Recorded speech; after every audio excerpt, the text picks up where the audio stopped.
I call this meeting to order. This is a regular meeting of the Northfield Public School Board. Today is Monday, April 22nd, 2024, and the time is 6 p.m.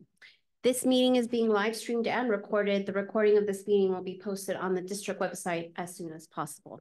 Welcome members of the community here tonight to observe the important work being done on behalf of all school district stakeholders. Dr. Hillman, we have some items in the table file. Will you update us? Yes, we have several items in the table file this evening. We have an updated letter of support for the Northfield City Council in support of their work on the ice arena, just a couple of changes to that letter. We have attached the review and comment for the 2024 bond referendum. We also have a number of consent agenda items, including personnel items and appointments, increase, decrease, change in assignment, and a couple of leaves of absences. So that's what's in the table file this evening. All righty, thank you very much. If there are no objections, we will add these items to the agenda as we move forward. Okay, is there a motion to approve the agenda as presented? Moved by Jeff, second. By Amy, thank you. All those in favor say aye. Aye, opposed? Motion passes. We're now on to the public comment portion of our meeting, and I have a script and two individuals have signed up. If you'll allow me to read our guidelines first. This is an opportunity for residents, business and property owners, parents, guardians, students, and employees of the Northfield School District to address the board. All comments to the board must adhere to the guidelines set in place by District Policy 206 regarding public comment. This is not a time to debate an issue, but only for the board to hear your comments. You are prohibited from making comments about specific students, staff, and administrators. The board respects and values input, but when it relates to a specific individual or a specific matter, this input must be heard by the appropriate personnel, including the building principal or superintendent, and not during an open meeting of the school board. You will be gavelled out of order if your comments are not in compliance with these guidelines. Please address the board from the podium. After being recognized by the board chair, identify yourself and if you represent a group. We require that you limit your remarks to 3 minutes. You are not allowed to yield your time to another person. It is expected that members of the public will address their remarks with civility and respect. Personal attacks by anyone addressing the board are unacceptable. The board has allotted up to a total of 30 minutes for public comment at regular school board meetings. I'll now begin to call those who have signed up to speak in the order in which they signed in. Vice Chair Corey Butler will be monitoring the speaker's time. He will signal each speaker with the time they have remaining at 1 minute, 30-second, and 10-second intervals. Again, please make your comments as brief as possible, but no more than 3 minutes. Okay, first to come up is Julia Brillant.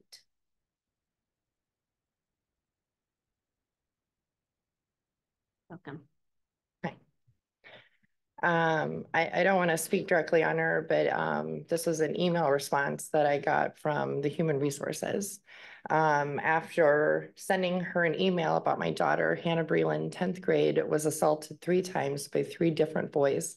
They still attend Northfield High School as far as I'm aware. Boy number 1 for ongoing the past 2 years has been sexually harassing my daughter to touch him in his private parts. Boy number 2, unwarranted in the presence of a teacher, picked up my daughter, slammed her into the ground, hit her in the face with a school-authorized iPad, and then called her, forgive my wording, this is his words, not mine, called her a bitch for crying while she laid on the floor while her teacher was in the room on camera. Boy 3 got in a verbal argument with my daughter, and when he didn't like that she joked back with him, he put his hands around her throat while she sat next to her EA in the lunchroom. After this occurrence, I contacted the police and filed a police report. My daughter has also had access to hypodermic needles in the nurse's office. While unattended, she is supposed to have an EA with her the entire time. She injected herself. She also now has to get routine AIDS testing and HIV because, of course, it came from the Sharps box that she was able to access while in the presence of the nurse in the nurse's office. She had an EA tell her that not being able to concentrate isn't an excuse for not being able to complete your homework. However, that's literally her diagnosis. She took off from school not 1, but 2 times, and the school did not even know about it. They were not made aware of it until she got to my mother's house to call the school to let them know she left. She had to walk down the same street that girl who was 14 years old died because she got hit by a car. Okay. My daughter is supposed to have all the time somebody with her. This is on her diagnosis. This is her SSI disability. This is through the county mental health support program. My daughter also thought, hey, you know what? I'm going to try out in cheer. I'm going to go out for cheerleading.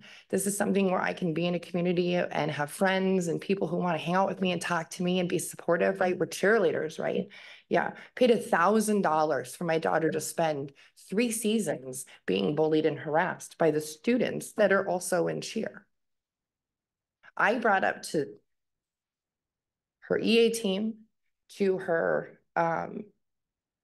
the school board, to the police resource officer, to now the HR department. I mean, I looked up your policies. Your policy is expulsion.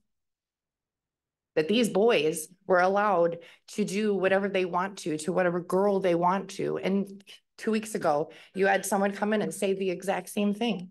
Maybe we wouldn't have people in this town that are crappy to children if we stopped it in our schools. If we said, no, we're not going to do this. We're going to follow policy.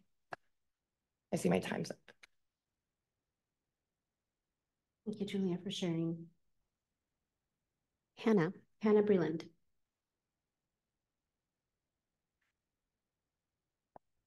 Hi, I'm Hannah, and I would like to say that I am very mad because I do not like how these kids at school are treating me, and every day I have to go home and to my mom and make sure that she's not sad about it, because it really hurts my feelings that I have to get treated like this.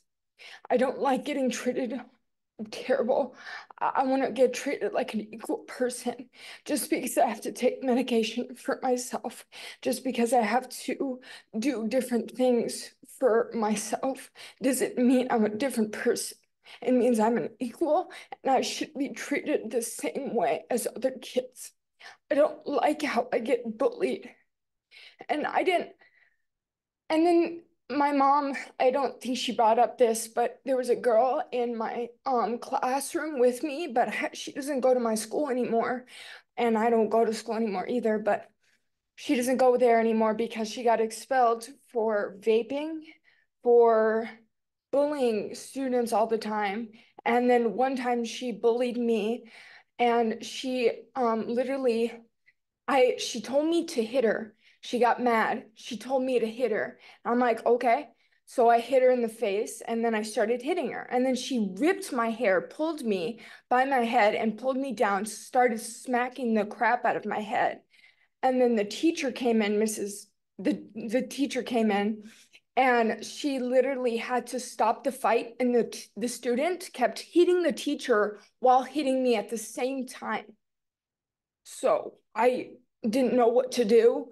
She had to take me out of the room because I was literally about to do something that I would have regretted.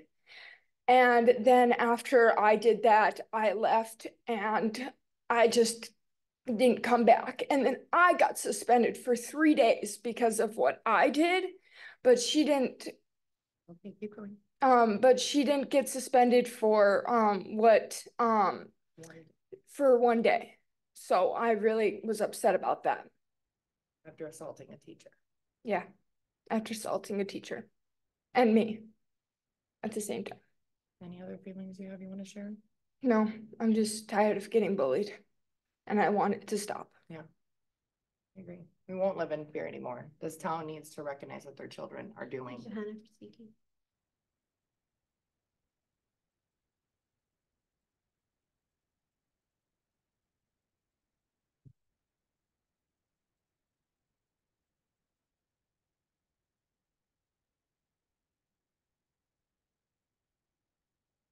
Okay, item 4 is announcements and recognitions. Dr. Hellman, do you have anything to share? We have several announcements and recognitions this evening. The first of which is about Northfield Early Childhood Family Education's newborn baby talk program.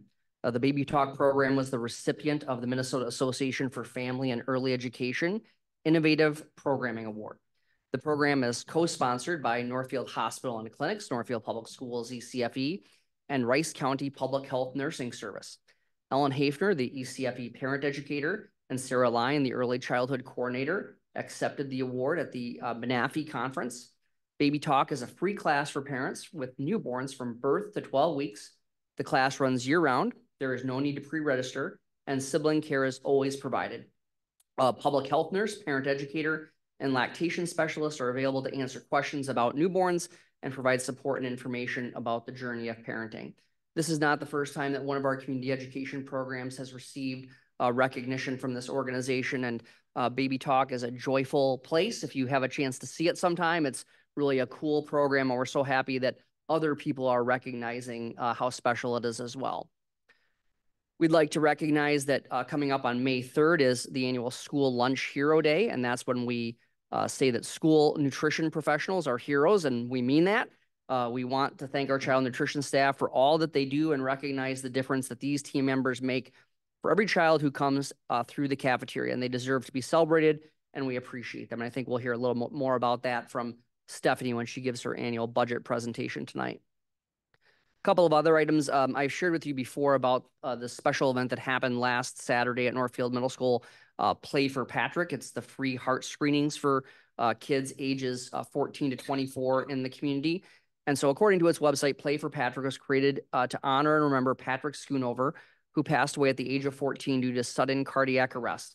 It was caused by undetected heart defects. And the goal of that foundation is to bring this sudden cardiac awareness, education, prevention, and eliminate the issue with students. SCA is the leading cause of death among student athletes and heart screenings, like the one that was hosted on April 20th. And these screenings can help identify students who have these less detectable conditions. And the results are in, and we're really pleased. 209 people were screened last Saturday. And we know that there were some tests that did result in some less detectable heart issues. Don't have the number on that yet, but we're just really grateful to Jim Lowe and to Evan Lowe and Erica Lowe and all the folks that helped put this together. 209 kids got screened. It's just awesome. Finally, we want to recognize that some really great news for our community this past week. Money Magazine named Northfield one of the 50 best places in the country to live. And according to their website, the magazine compared a handful of metrics, including but not limited to the health of a local job market, the average housing costs borne by homeowners and renters, the percentage of residents in poverty, and the quality of the public school. So it's not shocking that we are among the top 50, and really pleased that Money Magazine sees in Northfield what so many of us see here about the quality community that we have. So congratulations to our community for getting named one of the top 50 cities to live in the country by Money Magazine. Those are your announcements and recognitions for this evening. Thank you very much. Okay, we're on to item 5, which is our discussion and reports. And first up, we have a proposed 2024-25 Child Nutrition Fund budget. Stephanie Stromey presenting, Director of Child Nutrition. There is no board action required at this meeting. Welcome, Stephanie. Hi. Let's see. Is it on? Can you hear me? Okay. All right. First of all, I'd like to thank all of you for inviting me here today to talk about the child nutrition budget. We are going to also talk about a revised budget, so I'll get into that a little bit later. But first of all, let's see, I want to do this. I want to go over a few things from the 23-24 school year. As we plan for our budget, we're always taking a look at what the district's strategic plan, vision, benchmarks, and strategic commitments are within our program. And a few of these that I'd like to touch on today that I feel are important within our program are equity. First of all, you know, we've started to serve free meals to students. They each get a free breakfast and a free lunch. So we feel that that's an equitable process, that everybody receives a free meal now. That was granted by Governor Walz last March, and it's something that we'll be continuing on. And so we're very excited about that opportunity. That leads into people by providing students with the fuel that they need to go on in their day. We're expanding on their learner outcomes and making that a positive impact for their day. And then also I want to mention stewardship. That's something that we look at, I know looking at the impacts of the environment that we have, and we use compostables, but the other thing that we really look at is the amount of food waste and what are some things that we can do. We know that as kids are going through the line, they may be taking more than what they want. We really want them to take what they want, but eat what they take. We know that isn't always happening. So that leads into how we can partner with the food shelf. When we have extra items that are maybe left over, if there's days that we know we won't be able to use up product because we have an extended period that we're off of school, we've worked with the food shelf to help donate those products to them. And then also Post was very generous this year, and we've created a wonderful partnership with them, and they provided funds to help us. We aren't able to supply free meals to our childcare program. Preschool is involved in the pre-K through 12 free meals, but childcare is not something that falls under that. Originally, we had thought that that was something that was going to be happening, and then we found out very soon, like as soon as the school year started, that there was a change that had happened we were made aware of. So Post gave us some funds to be able to help cover those costs.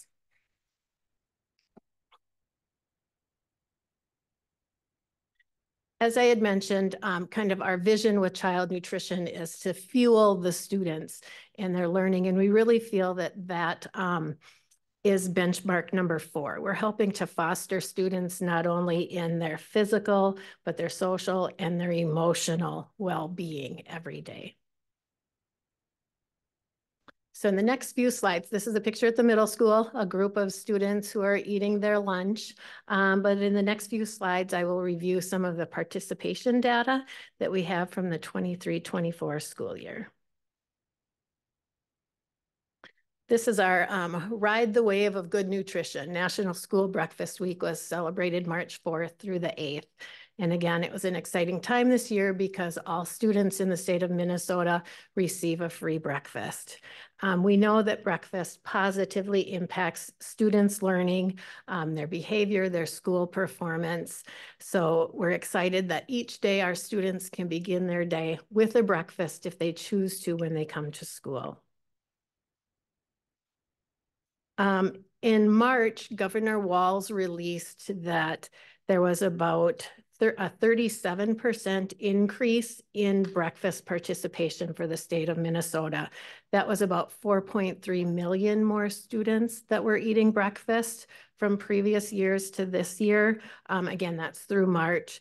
We're following the trend of the state. We're actually a little bit higher for breakfast. We've seen our breakfast participation go up to about 50%, and totaling through January of 2024, we served about 68,000 breakfasts. Last year, that same amount of time through the end of January was about 34,000 breakfasts.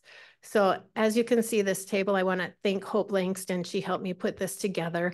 We decided to just go through January because it's the first semester of school.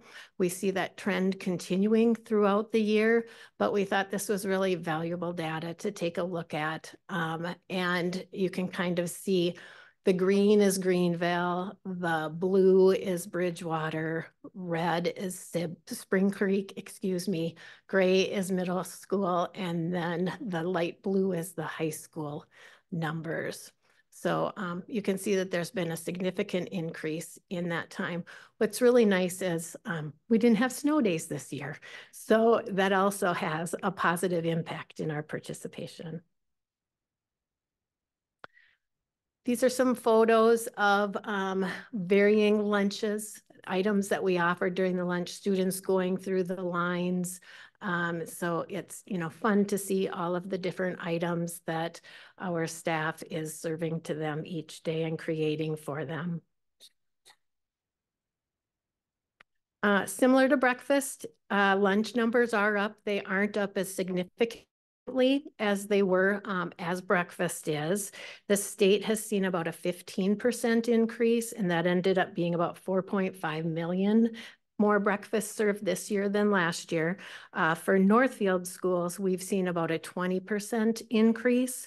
So our total through January of 2024 was about 228,000 lunches, whereas last year, the same period of time was 181,000 breakfasts.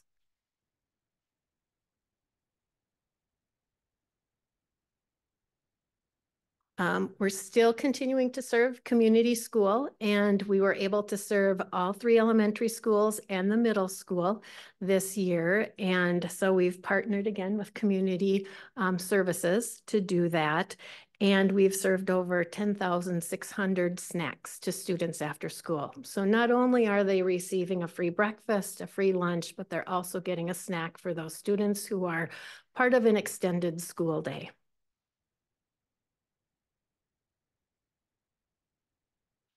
We were really excited to partner this year with the World Language Department.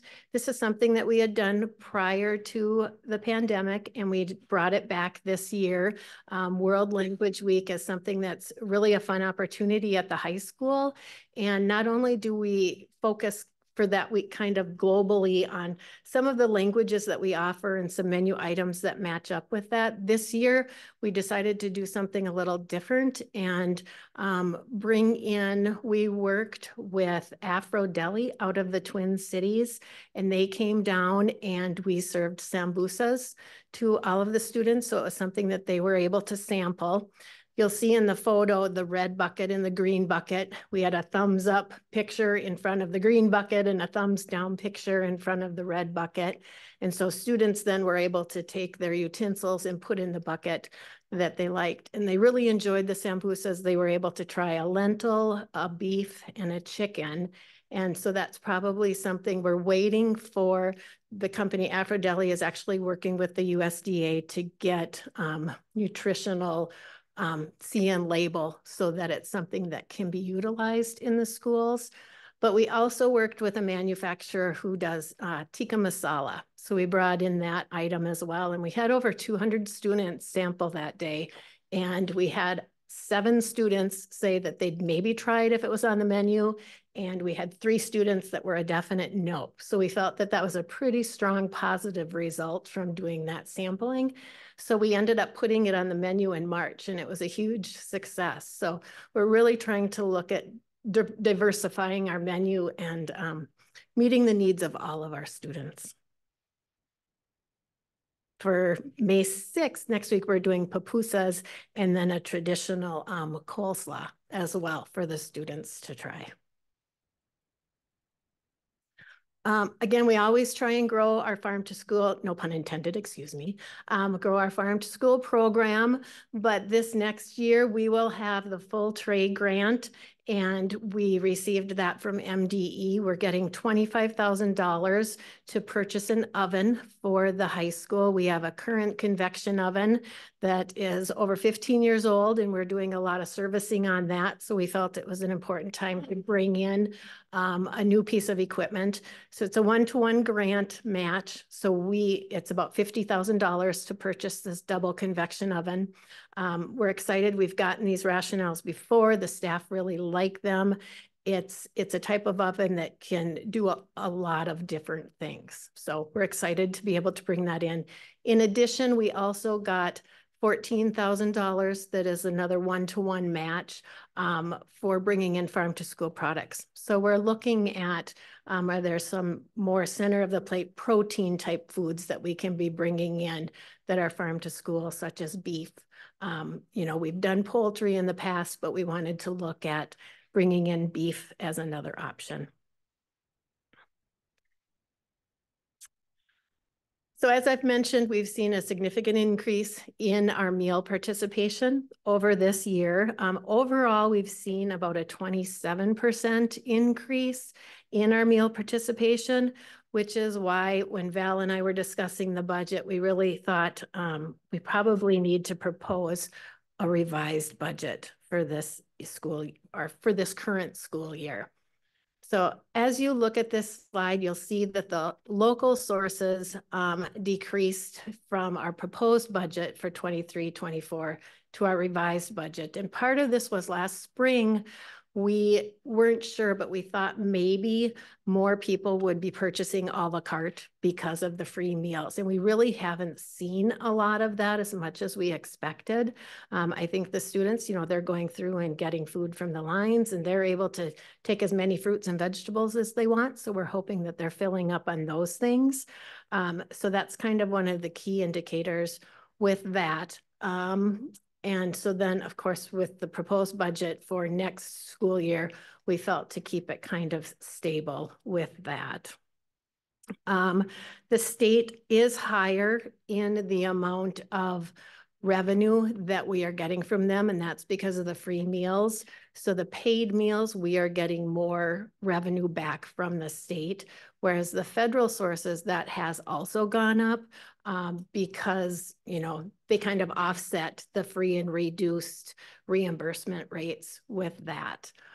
For next year with the proposed budget, the reason why we had a drop in revenue from the federal sources from 23 revised to the 24-25 proposed is because we have a change in our commodity entitlement, and it's about $20,000 that we're looking at. So that's kind of one of the main reasons. Also, supply chain assistance funds, we had been receiving those for the past 3 or 4 years. This year, we received about $90,000. We had some that carried over from last year to this year. We're not anticipating that next year we'll be getting the supply chain assistance funds. So that's why the drop in the revenue there.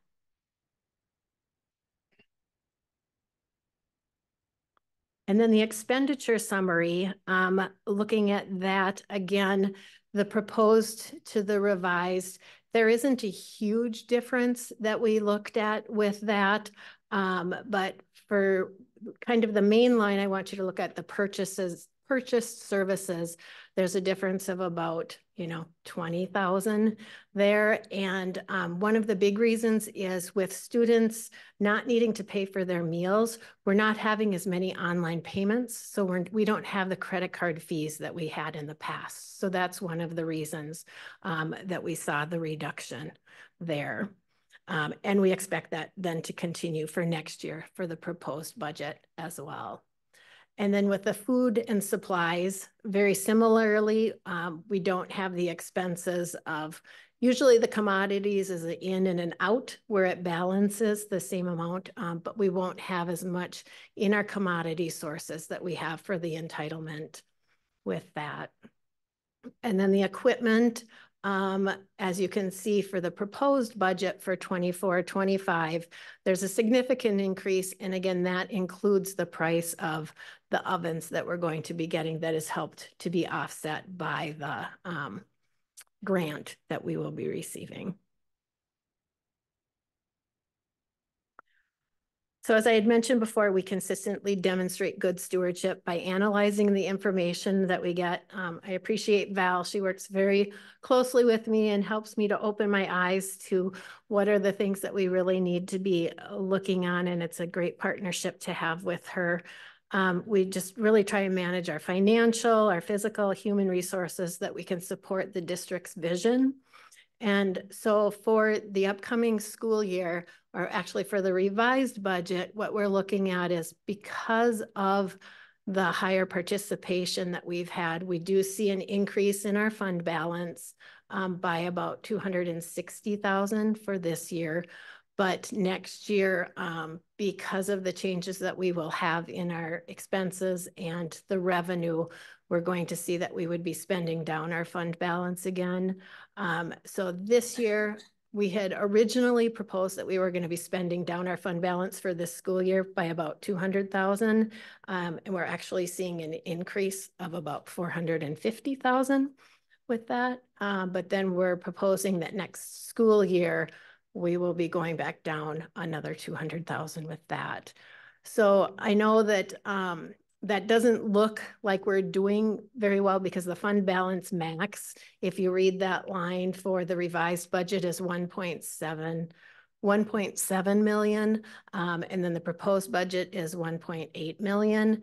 But we really look at following kind of the same guidelines as the district and being at about 14%, having our expenses there, which would be around 380,000, I think, or something. You know, so we're actually 384,000 is what I have. But so we're actually above that. So we're feeling that we're in a good spot to have the fund balance that we have moving forward for us with that.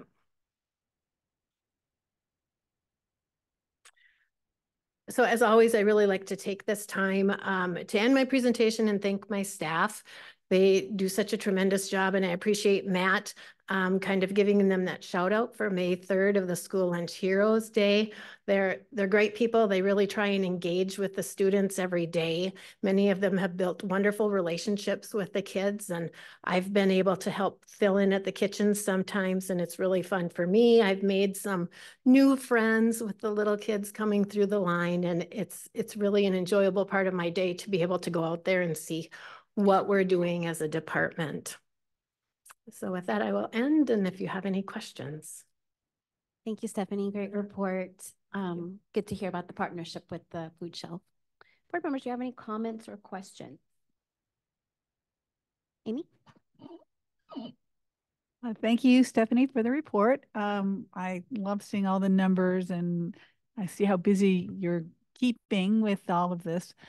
I was wondering if you could give a sort of a personal side to it, or people side to the story, because I'm very curious with the free breakfasts and lunches, whether that means a lot fewer kids are carrying a bag lunch, and whether parents are not providing extra money for their kids to buy a la carte items. I mean, what's your general sense of how the culture has changed and how families are approaching lunch at school? Yeah, you know, I would say there's definitely a significant number of students that are eating. We don't see as many kids. There's still students that are coming through and getting just milk and bringing meals from home. But I would say that's very few and far between at the elementary level, specifically. And that doesn't mean that there aren't students that just aren't coming up and purchasing milk, but as you're looking out at the tables, you're seeing lunch trays out there. You're not seeing as many, you know, bags or students bringing meals from home and things like that. They have their favorite days, as they always do, you know. So pizza day, we know we're going to get lots of kids who are going to have their meals, but then there's other days if we're trying something new and they're a little bit hesitant, they might not have as much. But, you know, Matt really stresses of us, you know, kind of looking at the quality that we're serving and just providing that overall positive environment for the students. And so, you know, trying to work with the staff so that they can create that students want to come through. I don't know if that really answered your question or not. It somewhat answered my question. Okay. I guess a specific part of my question would be, are most families keeping a balance or, you know, some money in the account? Yeah. So the kids do have other options, or are most families saying, hey, you get a free meal, that's what you're eating? Yep. I would say just based on the number of online purchases that we've had and the significant drop, I don't know if Val can equate that to a number or an amount, but at the middle school and high school level, we have students that have a little more funds in their account. We don't have the negative balance that we used to have. We don't see that. We were able to pay it off with angel funds at the beginning of the school year. We do see some of it because students who are coming through and purchasing milk, we haven't declined the elementary kids the purchase of a milk. So some of their accounts are negative, but they're definitely not significantly negative.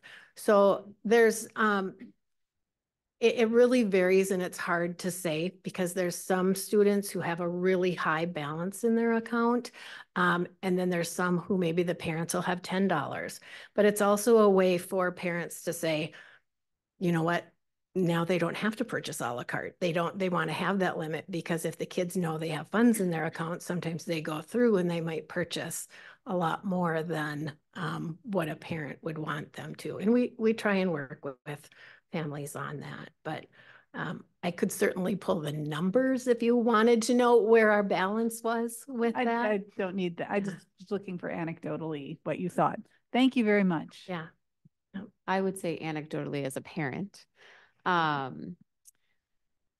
son has random a la carte items, but he knows the expectation is that he gets the school lunch first. And I would say with the decline that we saw in the a la carte revenue and expenditures, it's definitely a lesser chosen option, but there's definitely still usage of it, but it's not at the same level that we were seeing before. Mm-hmm. Yep. Noel, did you have a question? I have a question, yes. Probably a question for Val. What is the delay in the reimbursement from the state and federal governments for the food service? There is not actually a delay for the child nutrition payments. We get paid, well, that's not true. We get paid the following month for the claims from the month prior.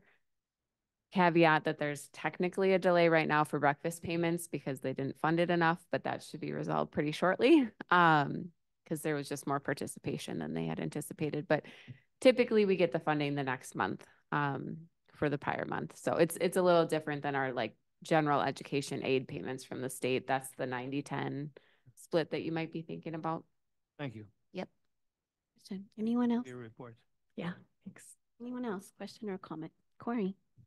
Thanks for the great presentation. And I also want to take time to commend your staff, obviously, with the numbers you showed us tonight for the significant increase in meals served at both breakfast and lunch. It's tremendous that your staff was able to fulfill that and still take care of the people side of the students and nurture those relationships.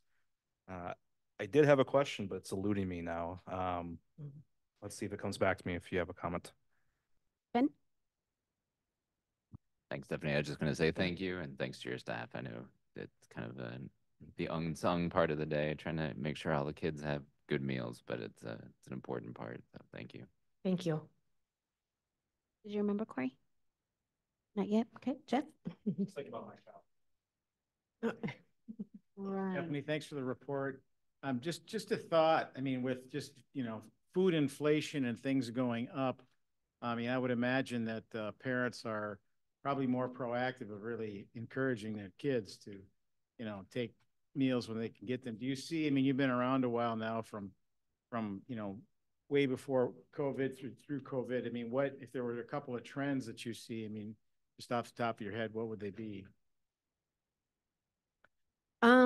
I think one of the bigger trends now is the focus on farm to school and just fresh, those kind of things to be able to see and bring in. And that's something we've always looked at, but you hear more about it. There's more grants available, funding available to be able to do that and push that. And I think parents really appreciate that when we're doing that. The other thing is us, we're trying to diversify our menus a little bit more to reach all students that want to participate and maybe in the past haven't because they just don't enjoy what's on the menu, but we want to try and open it up so that we can create something that everybody's interested in. People will try new things with that. So I think that's maybe another trend that we're seeing. And it's also surprising because the young kids too are really aware of different things. The other day, last week at Greenville, they had dragon fruit. And one of the students walked up and she was like, "Oh, we're having dragon fruit at lunch." And we thought, there's no way any of these kids are even going to know what dragon fruit is. But they're being exposed to more at the grocery stores, and hopefully it's a part of, what we're exposing them to at school. Then they're able to go home and share with their parents and say, I had dragon fruit at school and this is what it looked like. Or we had pink pineapple one day and the kids were, kind of, what is that? I was going to have a picture of it up here, but it actually looked like ham chunks with cloves in it. So it wasn't very inviting. Val kind of said, so I decided to take that one off. But, you know, so I think those are some of the trends that we're seeing and wanting to move forward with. Right? You had mentioned the angel funds being paid off at the beginning of the school year. Obviously, the deficits aren't going to be as great as they once were. I know when I log in to put funds in my children's accounts, that's an option for those of us who have those accounts. Is there a way for the community to support the angel fund funds to help pay off some of those deficits? Yep, I don't believe they can pay online if they don't have an account. Did we? Okay. So they might have the ability to pay online. Otherwise, we have had people who have just, you know, contacted us and either written a personal check or provided cash, and then we've put it into the account that way. But I know it was something that we were looking in trying to be able to do. I think we did, but I just don't want to say for sure. Yeah. Okay. It does. All right, It's thanks. on our RevTrack website that you're able to make an angel donation, right? You say a meal payment, and then you can make a donation through the website. Oh, it's a general donation. Stephanie, I had a question about the milk. You said, is that an a la carte item then? So kids can't just take a milk and that'll count towards their lunch? Correct. If they take a breakfast or a lunch, milk is included. But if they want to take a second milk, it's Oh, an a a la second. carte item. Or if they want to just come through and get a milk without purchasing a meal, then it's an a la carte item. So it's 50 cents. Yeah, we don't receive reimbursement for that from the state, which is one of the reasons why we have to have a charge on the milk. Hey, thank you so much. Are there any more? Okay, Dr. Helmet. I do just have a couple of comments. I think that we've heard all the super positive pieces about child nutrition tonight. And as always, Stephanie is modest. We have largely been spared the employee shortages that so many school districts across the country have seen. We do have some of them, not to the extent that we talk about and learn from other districts, but child nutrition has had staffing issues this year, just in either a delay in people starting or people starting and then getting a job that has more hours or a variety of other pieces. And Stephanie's staff, as people will tell you, are super happy, complimentary, empathetic, joyful people who do a great job with these kids. And it's stressful because a lot of kitchens have been short-staffed this year. And so the fact that they are pulling this off and doing an incredibly positive thing for kids, doing good work each day, and they're doing it, you know, without having the relief of additional staff coming, is really to be commended. And I think most weeks, most days, Stephanie is running a cash register somewhere because she's a leader who will step in and go help make sure the lunch service goes well. So I think we see all of the positive data and the numbers and those pieces. We hear the great stories. And the child nutrition staff are just second to none. They know all of those kids' names. I serve lunch with them at least once a year. And not only do they know their names, they can anticipate what order the child is going to put in. It's uncanny. And I think it's just it's something that I think many people take for granted on a daily basis because it just works. And it's really due to people's diligence. When they're short-staffed, how do we make this more efficient? Can we make a process more efficient? Can we plan ahead just a little bit more? It's all of the kinds of things we expect in our organization committed to continuous improvement. They're just the living embodiment of that. I also just want to clarify, you know, we've got two budget pieces tonight. So I just want to ask Val, the 24-25 budget would be approved with the rest of the budgets in May, but the revision, we would probably approve that at the next meeting. Yes, that's Okay. typically how we do it. Just wanted to clarify that you'll approve two budgets. One will be at the next meeting for the revised this year budget, and then the other, the 24-25 with the rest of the budgets in May. So thank you, Stephanie, for your hard work. Thank you, Thank Stephanie. you. Thank you.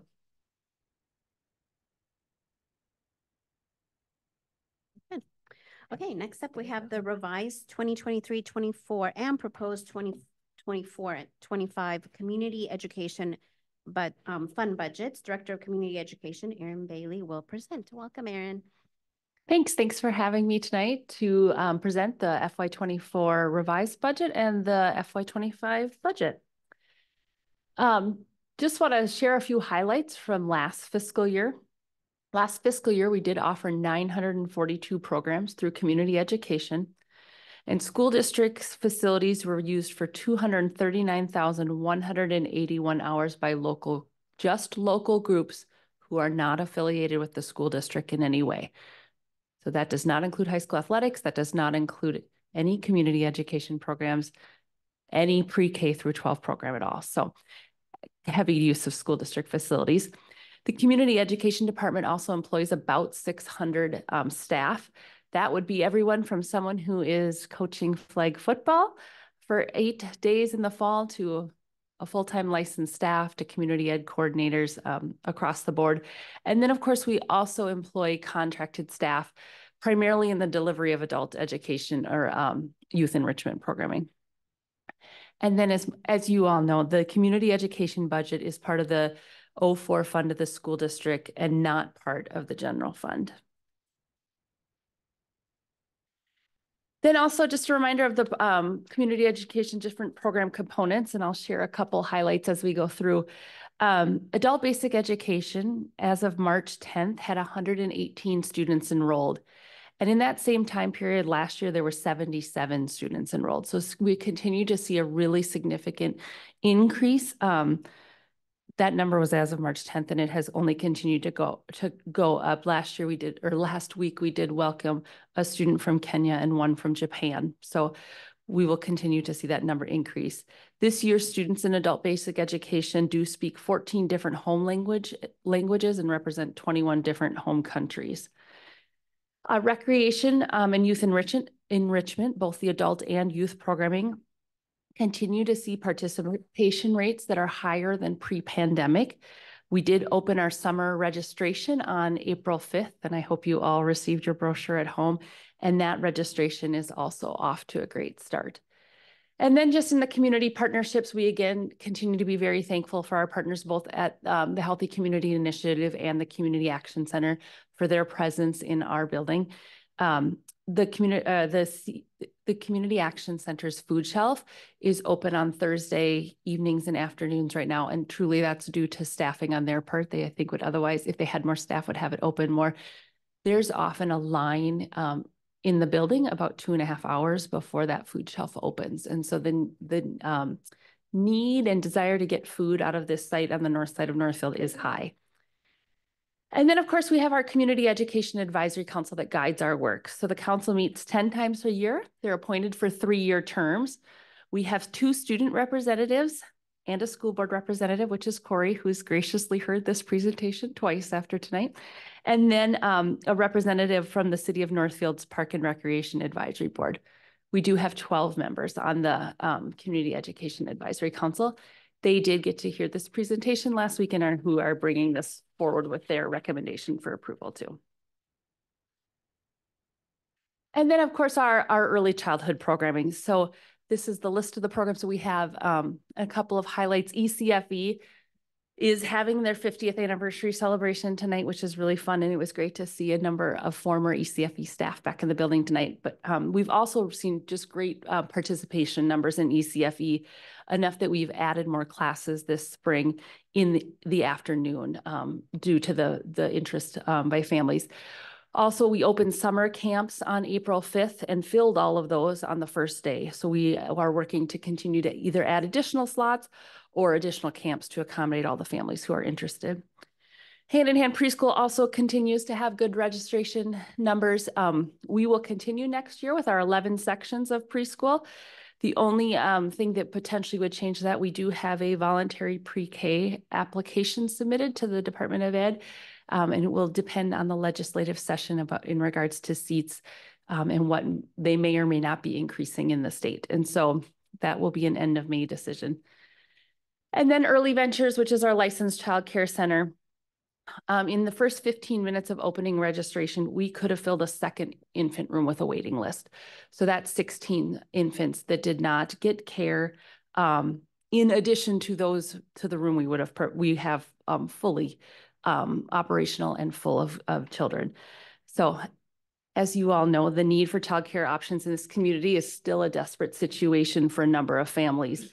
And we obviously continue to analyze and watch this situation closely. So as you look at this current fiscal year's budget revisions, you will see an anticipated loss of about $44,000 more than $43,000 more than we had originally projected. This increase or in a loss is due to increase in staff costs to support students, and primarily in the early venture setting.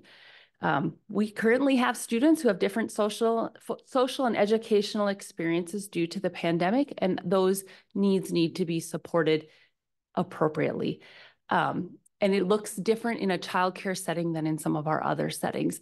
While the Department of Human Services would say you can operate a preschool setting in a 10-to-1 ratio, we sometimes have children that might be in a setting 3 classroom for part of the day and then would return to early ventures and need to continue to have appropriate staff support.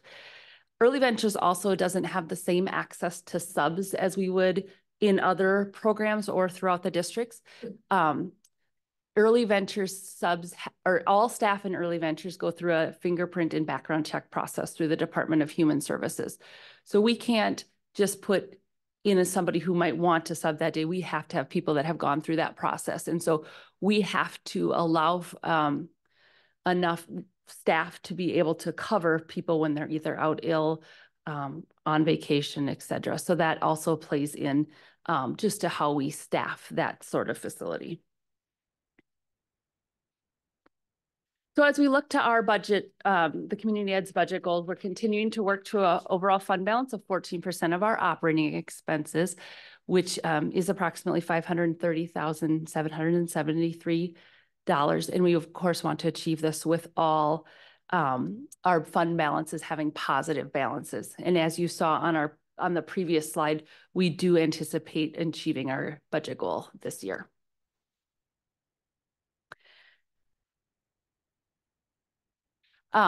Just some of the budget assumptions that went with this with what you're seeing. We do have a slight increase in revenue and fees based on the activity we saw last year. In the revenues, the change you will see is that the child care stabilization funds have ended, and I'll reflect that on a further slide that helps understand what that looks like in our budget. The continuation of Pathway 1 and 2 early learning scholarships. We do know we will be receiving Pathway 2 scholarships again next year. Those are awarded to the organization, and Pathway 1 are awarded to the family, and then they make a choice on where they'd like to attend, and those dollars follow that family. So those are a little more unpredictable each year, although we do always see a pretty significant number of Pathway 1 scholarships too. And then of course, several grant applications. In the areas of expenditures, we again accounted for appropriate salaries, increases in salaries, wages, and insurance. And then again, of course, staffing for appropriate staffing support for children. One of the things that would change this in the expenditures area, the Minnesota legislature is having a discussion around a levy for students with special needs. That levy currently exists in our school age care program. What the legislature is discussing right now is lowering that levy to the early childhood years. That would have a tremendous impact for early ventures. That would allow us, when we need to go beyond what a normal staffing ratio would be, for us to levy those dollars on that expense. And so if that was to come to fruition, that would have a change and would have to be appear in our revisions for next year. Less supportive staff for high school students? Oh, I don't care. I'm sorry. We're gonna. So ma'am, I'm sorry. I'm gonna ask you to please not speak from the audience. Sorry, Erin, go ahead. And then lastly, adjustments to our community education department in some of the areas of administrative support. We, a year ago, we've had a retirement out of the community education department and filled that with a part-time role for administrative support and a part-time auditorium tech role, within an anticipation that we were going to be seeing another retirement coming up in this next year, which recently happened. And so we then moved that to a full-time year-round position, which helps us really support 2 full-time staff being available in the front office of the Northfield Community Education Center. This slight switch is actually a savings of almost $6,000, which is not an overall large amount, but just, again, wanting to reflect that we do take stewardship very seriously. And every time we have an open position, we do analyze what is the best supports that we need along with those impacts on the budget. So then, as you can see, our proposed revenue. So this is what I was mentioning when I said about the change in the federal aid that we received. So during COVID, we did receive federal child care stabilization funds. We had talked about those in our last, that have now been moved to Great Start grants. So those grants are still very important, but no longer under the federal child care stabilization grants. 70% of the payments we received went back to increase wages of our staff. 30% came back to the organization to keep operating the organizations. And this was how it was for every child care center that wanted to participate. Under the Great Start grants, which have taken in effect this year, all of the funds are placed onto the wages of the staff, which is still highly important. And so when those funds come in, they are then dispersed back onto staff wages. Not every child care center in Northfield is choosing to participate in this. This is a significant amount of work, both for the community education department. I think Val would say also for the finance department every month, because you have to submit what hours staff worked. You have to deduct vacation and sick time hours, and that's how they calculate what the payment we get. So it's not feasible for every child care center to do that, especially if they're not necessarily receiving some sort of probably payment on their behalf for their time. But it is, in our view, the right thing to do. It's how we are retaining good quality staff as well. So that is where when you're looking at the proposed revenue, where you are seeing a change in that federal aid category. And then, of course, the proposed expenditures as well. And those as well, we are, as it shows here, a people business. We are heavily into operating people who work with children and adults every day. And so again, the increase you're seeing here is a reflection of staff wages and benefits. So then, as you can see, here is the proposed budget for this upcoming fiscal year. The reduction in the fund balance is primarily driven by early ventures. And as you saw in my narrative, there are a few things that are at play there. The Federal Department of Health and Human Services suggests that no family pay more than 7% of their yearly household income on childcare, no matter how many children they have. Last year, the Minnesota legislature set 7% as its goal too. In the narrative, I did reflect what Rice County median income is, as well as Northfield's. It does cost right now $15,000 a year to have an infant attend early ventures. I will say we just had 2 families who moved from the metro area and were significantly pleased that they would be paying about $5,000 to $7,000 less for their second infant than what they had paid in Minneapolis. So while $15,000 is a lot of money, it is still not on, it is in comparison with the metro area as well. But that $15,000 is about 17 to 20% of a household income in Northfield. And yet we still do not cover the costs of what it is to operate early ventures. So this is kind of, it's hard to make the math work, and we have conflicting priorities. We do need childcare in Northfield, and we need childcare in Rice County. We need it throughout the state. We also are working to balance a budget. This problem is not unique to Northfield, but it is what you are seeing playing out in our budget, both in the revisions for this year and in the revisions for next year. I then also just included in my narrative what the breakdown for the child care assistant program rates are. And I reflected what the reimbursement rates are for Rice and Dakota County, because Northfield sits in a unique spot on the border of these 2 counties. And how these rates are calculated is they are, a survey is administered to providers in each of those counties, and it's somewhat of an average of those costs. So you're looking at, for Rice County, surveys that are, including in Morristown, Faribault, some of our rural areas, which drive down the reimbursement rates for Rice County versus who is being surveyed in Dakota County. And then, of course, this is our history, our fund balance history.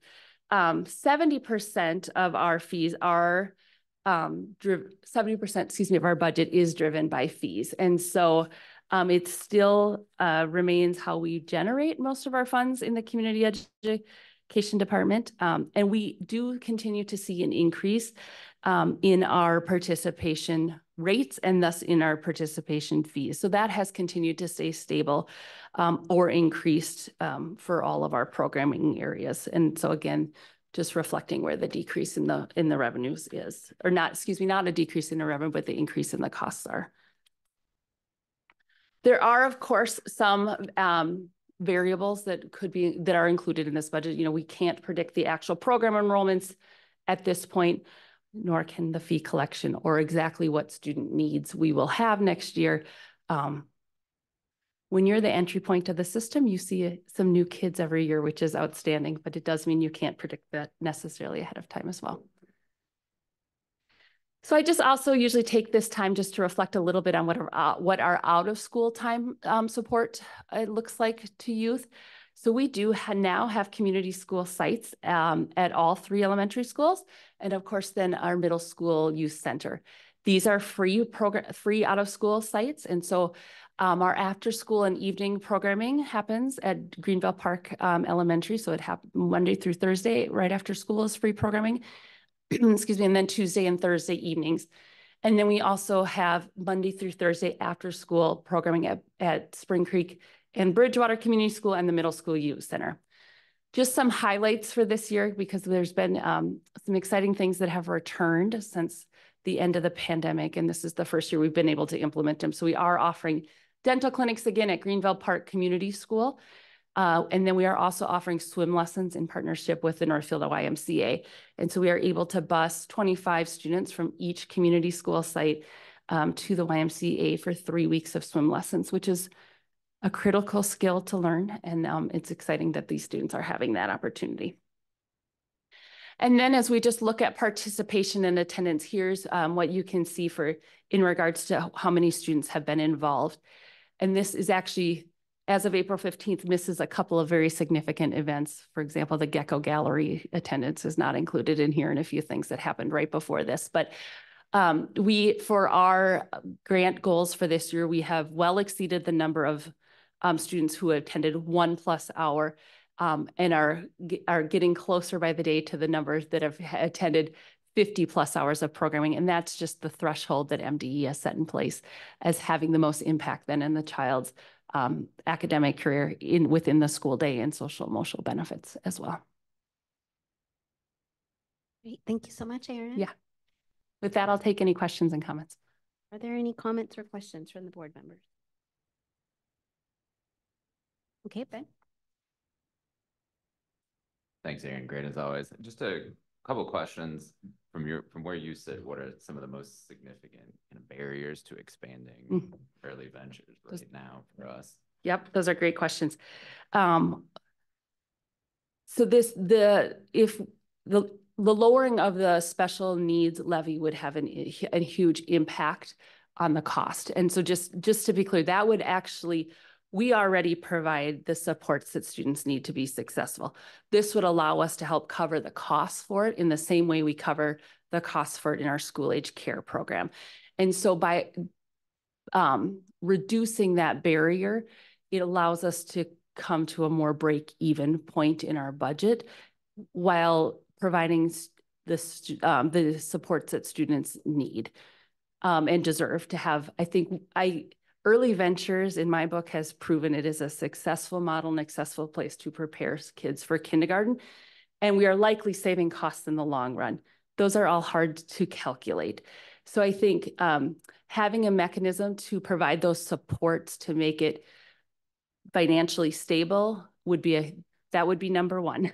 And so any advocacy on the part of you to the legislature to realize the importance that would have in school-based childcare settings or school-based preschools that are supporting students with higher needs would certainly be wonderful. I think then the next couple of things we'd be looking at, is we have room in that building and it needs some tweaks, you know, to make some of these rooms. We didn't fully finish all of the remodeling, so there would be some tweaks and we'd have to work to hire some more staff. Thanks, that's helpful. Do you happen to, as far as the proposed legislation, do you happen to know bill number? No, but I can find it for you. Yep, I'll find it for you. Oh yeah, just one. Yeah, no, I think you did answer. Okay, so thank you. All right, Amy. So in the media, we read about how staffing issues are for childcare and for early learning. And I was just wondering if you've faced any issues about staff and how you've approached them. Yep. So Early Ventures had 2 staff changeovers this past year, and that was our only 2 since 2019. And if I say that to other childcare centers, they about fall over because I don't know other childcare centers that made it through a pandemic and did not lose staff in just the nature of what was happening. Those 2 staff went on to licensed teaching positions in an elementary school, and that's exciting too. And we were successfully able to fill those positions. So we have not had those staffing challenges.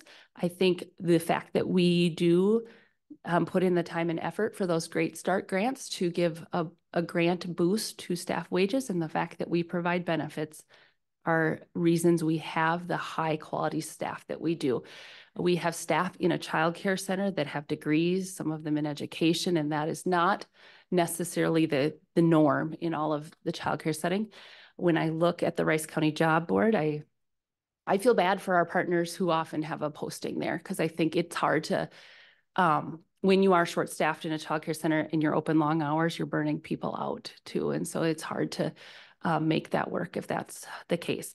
And then in our other settings, the rest of, like when we're talking about early childhood family ECFE or preschool, we have been fully staffed for the majority of the year.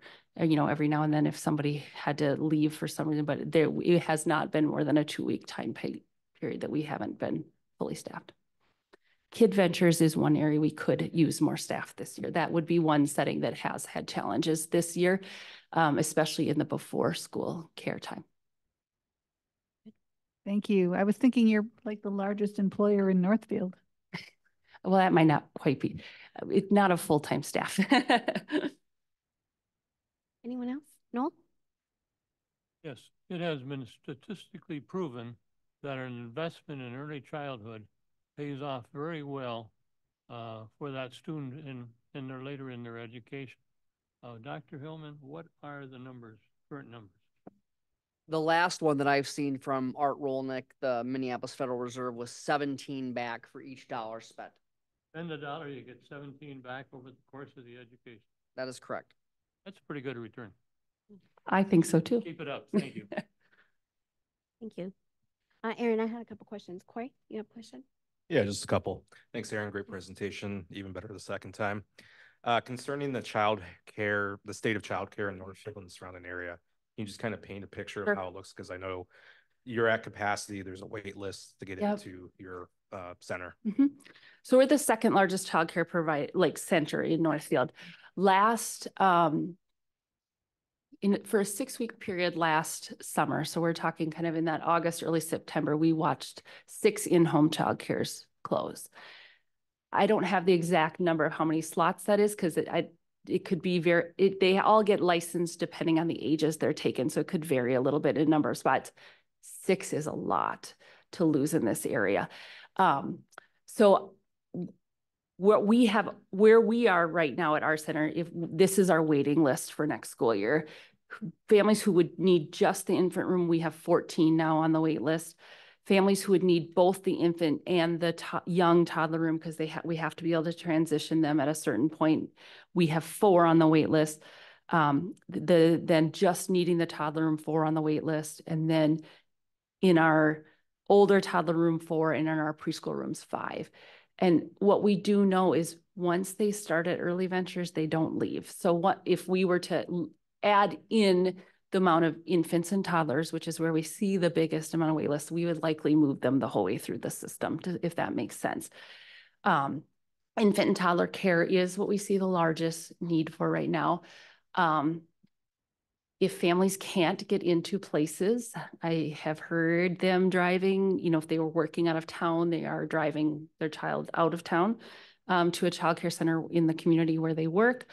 We have a couple of families this summer that are with us. We had some spots just for summer. So they're with us just for summer and hoping they can find something when that gets done. I also hear from employers about people turning away jobs because they can't find childcare in Northfield. And then switching gears slightly, concerning funding, you had mentioned grants, a couple different grants, maybe not specifically by name, but this might be a question more for Matt and Val. A while back, we collaborated with Northfield HCI on a grant writer position. I was just curious how that's been unrolling and if there's been any benefits to that yet. I can take that one. So it's been a great collaboration so far. We have been awarded about $366,000 in grants thus far.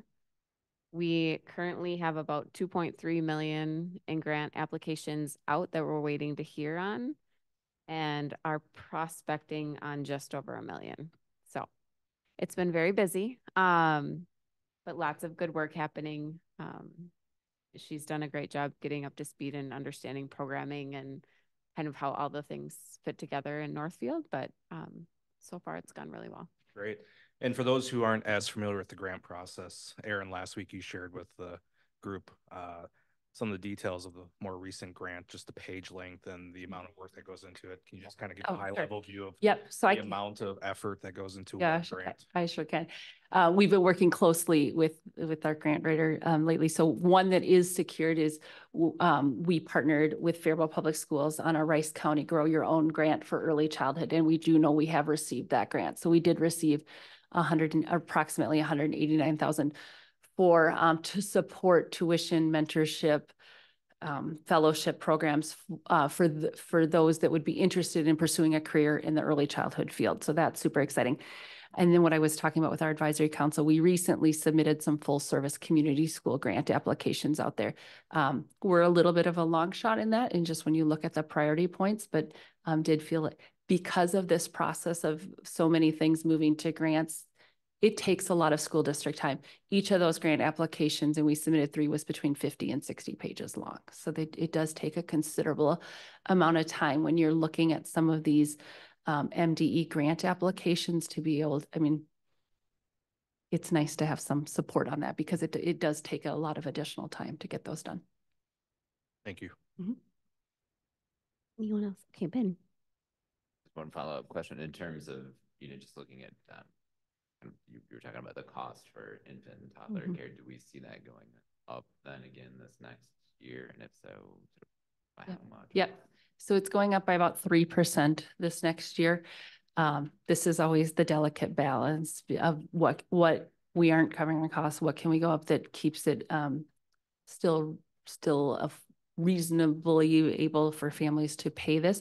I should also mention we do accept all forms of scholarships that are available to early childhood families, whether that be Pathways, whether that be the Child Care Assistance Program, any of those sorts of, we will accept those for families who need financial support in their childcare. That answer your question? Okay, great. Anyone else? Question or comment? Just to Noel's point before about the return on that investment, Aaron, would you just remind us what percentage of students who attended Early Ventures were deemed ready for kindergarten in each of the last 2 years? All of them. All of them. So 100% of the children who matriculated to kindergarten in the last 2 years that attended our Early Ventures program were deemed as ready for K by that entry to kindergarten assessment. And I think that was the exact vision behind transforming the old Greenvale Park School into the Northfield Community Ed Center, the holistic piece around both the child care and the preschool in one area, being a center for our partnerships with now the food shelf. I think there's even a book return. You know, there's so many features that families get when they come to that center. It's really a great example of a full service community school approach. And of course, it's the best in class facility. And so I think that our investment, our vision is paying off. And we are now at a crossroads of being a little bit the victims of our own success to a certain extent, because we have more people who want to be there than we have the ability to serve right now. So we do want people to be aware of the childcare crisis. 6 providers closing within the last year, substantial. Yeah. And so I think the key part is we're going to continue. Erin is a leader in the community in terms of childcare support. She gathers childcare providers to talk about things. How are we serving our students with curriculum for all folks? Now we have childcare providers come and collectively discuss the challenges that face them. So we're trying to lead this organization, this group of businesses in our community, and we just have a lot of work to do. So we're looking at what can we do as a community, not just us as the school, but us as a community to continue to support folks in any way we possibly can. But it is an uphill battle, and you can't go a week without reading about the challenges that we face in this industry. But we stand ready as always to help make sure that we're leading that charge in the community, finding out what are the solutions to the issues as we move ahead. Thank you. Anyone else? Ben? Matt, maybe a question for you and Aaron, but if we were to consider expanding the capacity that we have, what would that look like, and what would be the thought process there and the next steps? So remember that these programs are governed by the Department of Human Services and not MDE. And there are some requirements, I believe is the best word, from DHS that I reported to you the last time, that we had no violations in our most recent visit. So you expand those classrooms, that there's just going to be things about the facility itself, by way of example, which makes sense. If there's a countertop that has a small chip out of it, that has to be replaced. We probably wouldn't do that, in an elementary or middle school right away. It would be on our regular plan. But with DHS governed program, that has to be immediately reconciled right away. And so those are some of the kinds of things. The staffing part is something that we would have to make sure that we'd be able to handle. Again, having that runway for families, if they start as infants or toddlers, that they would reasonably be able to see that they'd be able to continue in the program all the way through. Those are the few things that we've talked about. What else, Erin? So that to Matt's point, when I was mentioning there's some facility things we would need to do, because there's a small section of the building that wasn't touched as part of the remodel that has the area of classrooms that we could expand into, but there's some things that need to be done there to meet the DHS requirements. Then, the planned growth would be obviously to add an infant room first, and then add one room at a time as we aged up. Because then we would just move the class, once you've got them there, they got to go somewhere.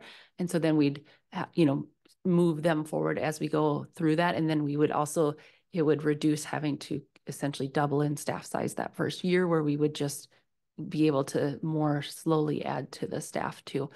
Because that will be something we have looked at. There's a dual pipeline grant that is out now for several years to help grow childcare staffing too. So that is part of our, if and when we determine it would be possible to expand early ventures, that's part of our planned growth too, and how we would train and recruit staff. Erin, I had a couple of questions for you. Just a point of clarification, the CCAP reimbursement that you talked about. I believe I heard you say they have a reimbursement rate, so that they're not reimbursing you for the cost, but at a rate that is maybe the same for everybody. Right. So the rates that you see in the narrative is the rates that they reimburse us. Not your correct program cost. Yes. Right. Okay. So for example, if we happen to be in Dakota County, these rates the Dakota County rates absolutely cover everything at Early Ventures. The Rice County rates do not. And so then the expectation is the family pays the difference in those rates. And so that's where it's just an increased barrier, right, to low-income families who live in Rice County. Now, if they live in Dakota County and attend Early Ventures, they receive the Dakota County rate. So it's about where you physically live, not where we are located, if that makes sense. And then my other question to you was about, could we consider, well, actually, I wanted to first ask you, I thought I heard you say that there were 16 infants who did not get care. Did you mean did not get care or did not get a slot? Like, do you know that? I don't know whether, I'm going to guess by the fact that we only have 14, a couple took themselves off the waiting, that they found something somewhere else and they've taken themselves off the waiting list. 16 was what we had as of day, like within 15 minutes of opening registration. That's what we had that had applied to get in. We aren't, like, we've dropped 2 since then. So some, Yeah, did not get a slot. Did not get a slot. Yeah. Correct. And so have we considered opening up just that second infant room? That would be a great relief to parents to just have a place. Yeah. We'd again have to do a little bit of work in the building to make that happen. Infants and toddlers are also where we lose the most money too, simply because of the staffing ratio. So staffing in an infant classroom is a 1-4 and staffing in a toddler classroom is 1-7. Then when you get to preschool, it's a 1-10 ratio. In a perfect world, right? In assuming that that meets the needs of children. So the challenge is you want to open an infant room and you want to retain them through kindergarten entrance because that is truly the most financially feasible model. Yep. And then my final question has to do with the children that were counted as taking hours at community ed after school program. Are they counted twice or is it unique? 49 students was one of the numbers that I remember seeing. 49 unique students? Yes, for yes. So those in the community school numbers, all unique students. Wonderful. Thank you so much. Board members, any more questions or comments? Okay, thank you, Erin, for your time and great report. Okay, item C is the Ice Arena letter of support to the Northfield City Council. Superintendent Hillman and myself have drafted a letter on behalf of the Board of Education and Northfield Public Schools affirming our commitment to leasing the City of Northfield's Ice Arena at a cost of up to $250,000 per year for an estimated 20 years, including ice time. Dr. Hillman, do you want to fill in some details? Yes, I'd like to just have the opportunity to talk a little bit about what I think are some exciting developments around a coalition of partners that hopefully will finally solve the ice arena dilemma that's plagued our community for some time. And so as we all know, the Northfield Ice Arena has had facility issues for, I think it's fair to say, decades. And we are also coming up against one of the most major facility issues there yet, related to the facility's refrigeration system. It uses a chemical that will no longer be allowed to be used in just a couple of years. And so we have been long trying to find a solution and work with community partners to be able to develop a fix for this. And for us, the impact that we have are concerns around enrollment. So we know that hockey families are very passionate about their sport. We know that hockey is as Minnesotan's hot dish. And we do face the real possibility of not having ice in this community if we don't find a reasonable solution fairly soon. We're really now up against the clock. There's been a lot of discussion. Frankly, I think we should all say publicly that we've kicked the can down the road on this a few times. And now we are at a point of decision in the community whether we're going to have ice or not. And what we know is that we anticipate at least 100 students would enroll elsewhere if there were no ice in the community that would allow for a high school hockey program. And of course, the Northfield Hockey Association feeder programs that accompany that. So if we think about our revenue, 100 students enrolling elsewhere would mean $1 million in lost revenue. So that would be a real problem for us. And so we have been one of the partners at the table, moving very diligently and trying to find an appropriate solution. I'm very pleased to say that we have a coalition that is coming together that gives me the greatest amount of hope for finally addressing this issue than I've seen in some time. It involves 4 entities. The primary partner would be the City of Northfield. They obviously own the arena and operate the arena. That's really a city's role in Minnesota. It's like any other kind of parkland. Cities, mostly in Minnesota, operate public ice arenas. There are some exceptions. There are a handful of school districts or counties across the state that might fill that role, but the vast majority would be city-run ice facilities. So the city of Northfield will be the primary partner putting in the most amount of money. Also very happy to say that we've had some really positive discussions with the city of Dundas, and that the city of Dundas would also be a partner, obviously being fairly close to where to where a potential new arena could be built. We know there's crossover between the two communities. Both communities, Dundas and Northfield, would benefit substantially from having this problem solved. The Northfield Hockey Association has also secured a donation of property for a potential new arena. This was donated to the Hockey Association by Jim Gleason, and he owns some property down in that Arby's Target area. This particular piece of property is right around that Arby's area, back behind Arby's. So they already have a commitment to have the land donated, and the Hockey Association is also finalizing a proposal about a private fundraising campaign that would allow them to contribute substantially toward the project. We would continue as a partner like we always have with the ice arena, with the gymnastics center, with the Dundas Dome. We lease space for these kinds of activities. Now, if we were to go to, if it was to be a new arena, we would expect that our annual lease payment would increase. So to get the process moving, the city council is who would have to ultimately decide this. We've penned this letter that says that we would affirm that we would continue to lease the arena. We understand that because there could be new facilities, our annual lease payment would go up substantially, not to exceed around $250,000 a year, including ice time, for around 20 years. Pretty standard when you have a new facility that you're going to pay more in order to pay off the financing on that. And so I've also explained in the letter that each year the board would have to affirm that expenditure through the annual budget process. And to be super clear, this does not come from the general fund. It doesn't come from any of the funds that you approve as part of the general fund budget. But what it does come from is in the form of lease levy. So we are able to levy for the leases that the school district enters into. We do this currently for the ice arena at a much lower rate. We do it for our work at the Dundas Dome. We do it for our work with gymnastics. And so we have used this tool a number of times. I did include in the board packet, because I would expect people to ask me, okay, if you're going to use lease levy, then how much is it going to cost taxpayers for the district's portion of this? And so I want to be emphasize this is the district's portion of it. If I'm someone who lives in Dundas, I would not only pay the property tax increase for the school district, but for the city of Dundas as well.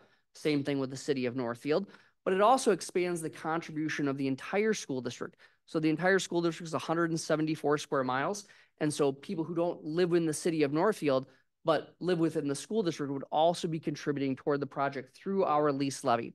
So we've been using the representative home in town of $350,000 in many of our communications.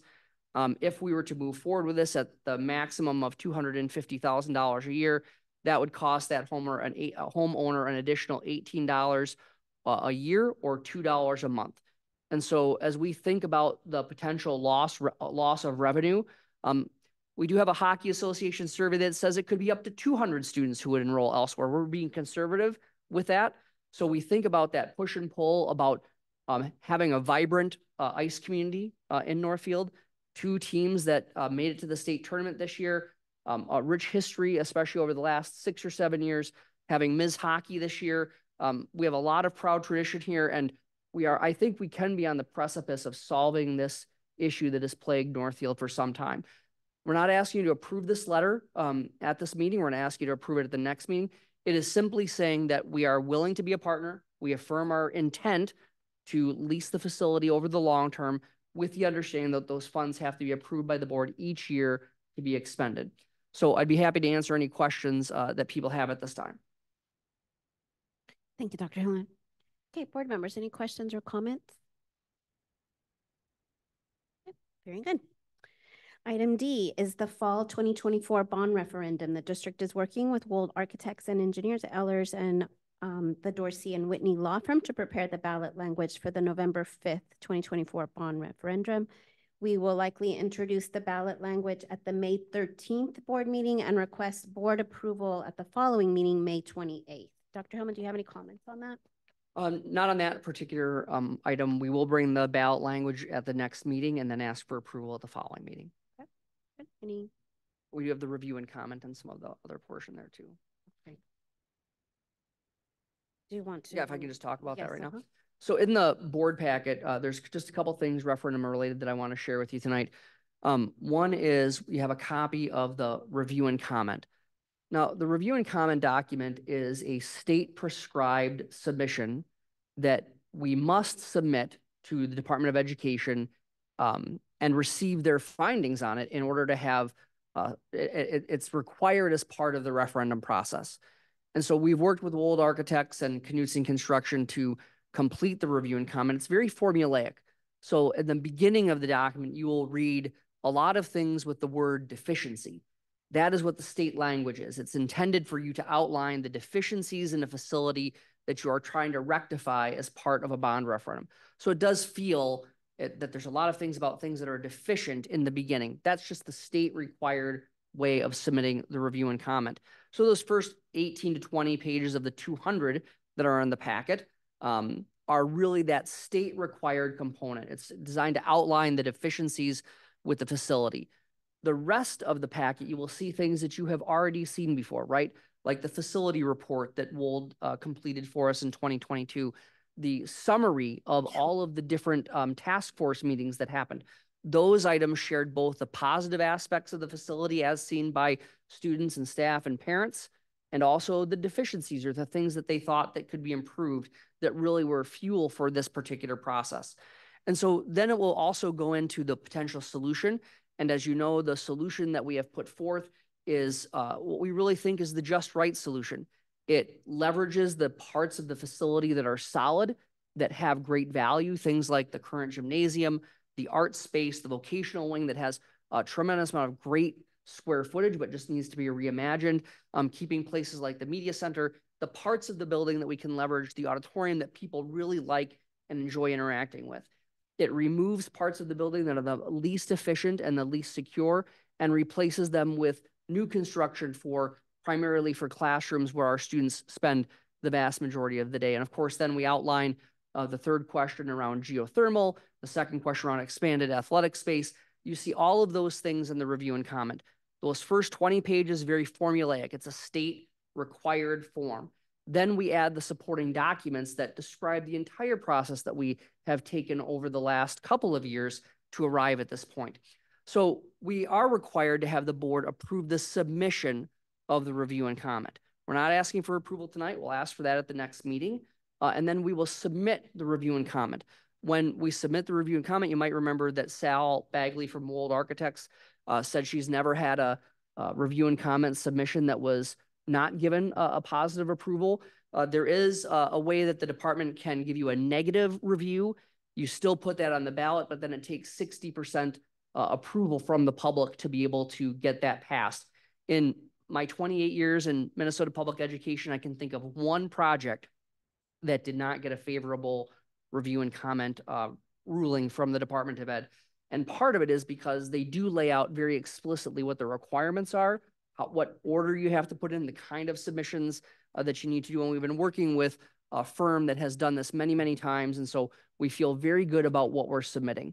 So again, it's one of those things that if you look at it, you think, oh, this is a lot of things that we've seen before. It's arranged in a little bit of a different order. But again, it's one of those things we're putting it in the format that the state requires us to do so. So it is a solid report that we had assistance with from Wold Architects and Engineers. And if the board were to approve the submission at the next meeting, we would then submit to the Department of Ed. And then we would anticipate to hear sometime within about 6 weeks or so after that. We need to do this earlier than previous because the 2023 legislature indicated, or they made a change that we have to publish the results of the review and comment earlier than we normally did in the past. So that's the review and comment in general. And just would be happy to, I know everybody read through all of it, 200 pages of it. I'm sure down to the letter, but most of it are things that you have seen before. They were presentations that were provided to you before. I'd be happy to answer any questions that board members have about the review and comment. Good. Okay, board members, any comments or questions? Okay, none at this time. moving on then to item 6, which is our committee reports. We had 3 board members submit 4 different reports, and I will go through. If you would like to make some comments, you can. Otherwise, you can let the report stand on its own in the packet publicly posted. Corey, do you want to make any comments on your report? I will make a couple brief comments. Dr. Hillman and Director Bailey covered a number of my items in my report for the Northfield Community Education Advisory Council. I will mention, though, that May 3rd at the middle school from 5 to 7 is the Northfield annual Cinco de Mayo event. So look forward to that and visit that and support that program. And then on May 15th, Friday, 5 to 7:30 p.m., NCEC Carnival is happening for the 2nd year. Last year was a real success, so there's high hopes for another good year. So 2 good events coming up. Folks should visit. Great. Amy, do you want to let your report stand, or do you have some comments? I don't really have anything extra to say. I would just be repeating what I already reported. Thank you for submitting that. And then Jenny also submitted a report, and she is not with us tonight. Okay, we are on the consent agenda. As a reminder, there were some personnel items in the table file added to that consent grouping. Is there anything anyone would like to pull from the grouping for separate consideration? Yep. Is there a motion to approve the consent grouping? Moved by Corey, second by Ben. Thank you. All those in favor say aye. Aye. Opposed? Okay, motion passes. Right, item 8 is our items for individual action. We have 1 item and it is a resolution, so we'll be taking a roll call vote on that specific item, which is the resolution for termination and non-renewal of probationary licensed staff. We'll take a motion first and then we can discuss. Is there a motion to adopt the enclosed resolution related to the termination and non-renewal of the teaching contract of the probationary licensed teachers effective at the close of the current school year 2023-2024. Details are in the memorandum for tonight's meeting, which is publicly posted. Who will move? Okay, moved by Ben. Second? Second by Amy. Great, thank you. All right, is there any discussion or comments, Dr. Hillman, you want to make? Nope. Board members, do you have any questions on it? Any comments to make?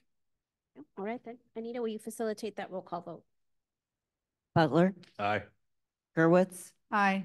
Miller. Aye. Cornell. Aye. Stratmon. Aye.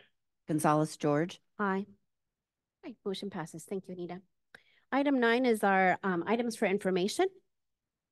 May 6th through the 10th is our National Teacher Appreciation Week. Teacher Appreciation Week is celebrated in the first full week of May, and it is our chance to say thank you to those that play and have played such a huge role in our lives. We recognize the dedicated educators across the country, in our state and in our district, and the lasting contributions they make to our lives.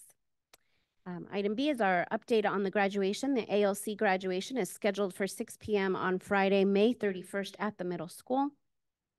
Northfield High School's graduation is scheduled for 2 p.m.